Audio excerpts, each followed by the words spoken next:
I'd like to ask Mr. Tomas Arias Castillo to come to the stage. He is admitted to both the Spanish and the Venezuelan bars, the university professor, but why he's here in particular is because he's the co-founder of Vente Venezuela and the former chief of staff of Maria Corina Machado during her term in parliament. He is living in Madrid and handles the legal and political matters of Vente Venezuela and Maria Corina Machado. Thomas, the floor is yours. First of all, I'm very delighted to be here. I'm very honored, very thrilled to see my liberal family. I shall address my speech probably both in Spanish and in English as well. So great to meet a lot of friends here. This is very evocative, very provocative. Venezuela was once a democracy. I could say that there was once a rule of law, even. It has struggled for independence and later on for liberty. It has achieved both in different times, let's say. Right now it's neither independent, neither free country.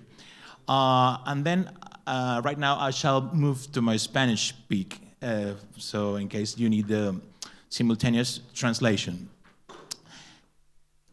Venezuela es un país hispanoamericano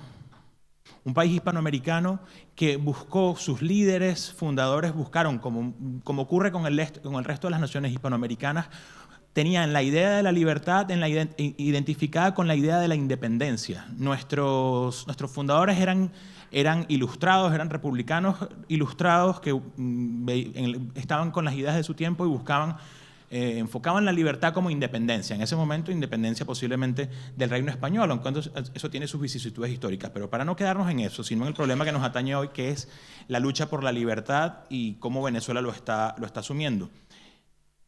En su decurso como Estado independiente, Venezuela fue logrando ciertos consensos, se pueden decir, algunos fueron, como el resto de Hispanoamérica, logrados por la vía del sable, por la vía militar, otros con un movimiento un poco más civil, sobre todo a finales ya del siglo XIX en adelante, con ciertas interrupciones, por supuesto. Pero lo cierto es que tuvimos una época, que podemos llamarle una época dorada, cuando tuvo sus imperfecciones, que fue una idea basada en un cierto pacto, vamos a llamarle socialdemócrata en ese momento, ¿no? Donde la ecuación estaba muy distribuida de forma desigual entre el sector público, la sociedad civil y el individuo. Is it good with the translation? Good. Oh, thank you. So, entonces, esa asignación de roles desigual, donde el sector público se fue engrandeciéndose, a la vez que surgía un petroestado, esa es nuestra realidad económica y no la podemos superar a día de hoy. Incluso si cambiáramos de régimen en Venezuela tendríamos algo de rentismo y de estatismo porque el Estado va a percibir esa renta, que es algo que no produce, la tiene en el subsuelo. Ese rentismo llevó a unas demandas exageradas por parte de la sociedad civil, un poco amparadas por el sistema político, que quería seguir manteniendo la ilusión de esa armonía que se podía mantener con petrodólares permanentemente. Eso llegó a malos términos en los 80 y en los 90, surgió un outsider. Todos sabemos quién es el outsider. El outsider es un señor que llegó, en primer lugar, por la vía de la sedición y del golpe de Estado, de la muerte en las calles, lo que estamos volviendo a ver en los últimos tiempos con más crudeza, y luego que el sistema político le perdonó sus culpas legales y políticas, entonces llegó por las elecciones. Ese outsider tenía una idea clara desde el principio, que era no cambiar el gobierno. Cuando los venezolanos decimos que en Venezuela hay un régimen, no es simplemente un tema nominativo o vocal, es un régimen porque desde el principio el movimiento que llevó al señor Hugo Chávez en el año 99 a la presidencia buscaba un cambio de sistema, del sistema democrático, de multipartidista, con independencia judicial y con una constitución, con un Estado de Derecho defectuoso pero presente, a un régimen de partido único, centralizado, militarizado, sin democracia, sin derechos humanos. Y eso es algo que cuando hacemos un estudio no muy profundo acerca del chavismo y sus raíces, eso está allí desde el principio. ¿Cuál es la situación más reciente?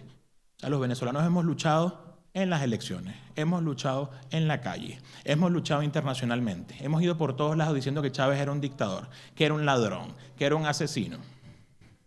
Y nos decían, bueno, pero es que si Chávez tiene votos, si a Chávez le votan, ¿cómo tú puedes entonces solventar esa situación? Tú no eres un demócrata, tú no crees en los votos. Yo creo en los votos, por supuesto. Si nosotros tuviésemos que decir que vamos a comer aquí, pues si lo podemos someter a cierta consideración, a mí me parece bien. Aun cuando tenemos una excelente organización aquí en Relial, como siempre, y con la Fundación Friedrich Naumann. Pero el voto tiene que darse en ciertas condiciones. Mientras estás silenciando a la prensa, mientras estás metiendo presa a la gente, mientras estás acabando con la propiedad privada. Y eso fue ocurriendo de una manera, vamos, bastante notoria. ¿Cuál es la situación hoy?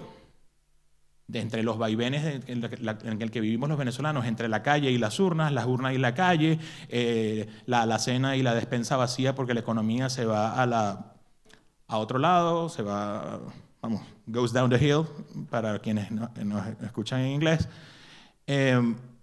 Bueno, se ha optado por la vía electoral, también para no defraudar a nuestros amigos internacionales que nos dicen, claro, pero es que la vía electoral es la única vía posible. Bueno, sí, pero es que nosotros no tenemos elecciones auténticas en Venezuela desde hace 25 años. Se ha ido por la vía electoral y Maduro, el sucesor de Chávez, directamente lo que ha ido es a desconocer el resultado electoral, un resultado electoral 70-30.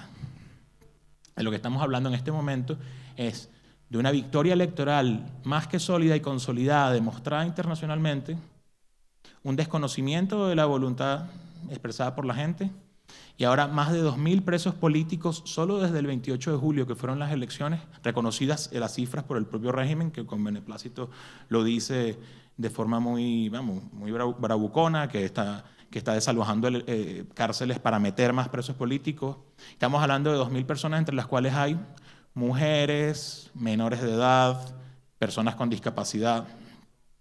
Los dirigentes del partido que yo fundé en Venezuela, 20 Venezuela, están, como decimos, en situación de resguardo, que es una forma muy delicada para decir que simplemente están escondidos, están en la clandestinidad, y el que no está en la clandestinidad está fuera del país. Yo fui el asistente parlamentario, el jefe de gabinete, como se dice a veces, el chief of staff de María Corina en la Asamblea Nacional. María Corina ha hecho una lucha épica y me consta. Tengo 19 años siendo su abogado, fui consultor jurídico de la ONG que ella tenía en los 2000, que se llama Súmate Todavía, que es una ONG que defiende los derechos de las personas que acudimos a las elecciones. En esta oportunidad se han presentado unas primarias sin medios de comunicación, sin medios de transporte, porque María Corina no se puede montar en un avión, o sea, por carretera, con boicot permanente por parte del régimen.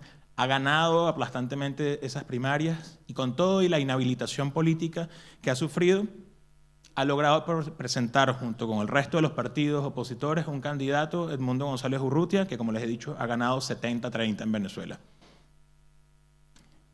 ¿Cuál es el desenlace de toda esta situación? El 10 de enero tenemos una fecha histórica, es muy importante, es la fecha en la que asume el presidente electo. ¿Qué vamos a hacer quienes defendemos la libertad? ¿Vamos a estar del lado simplemente de la estabilidad y de la complacencia con el statu quo? ¿O haremos algo más a favor de la libertad de los venezolanos y de todos los hispanoamericanos? Esa era la reflexión que yo traía esta tarde.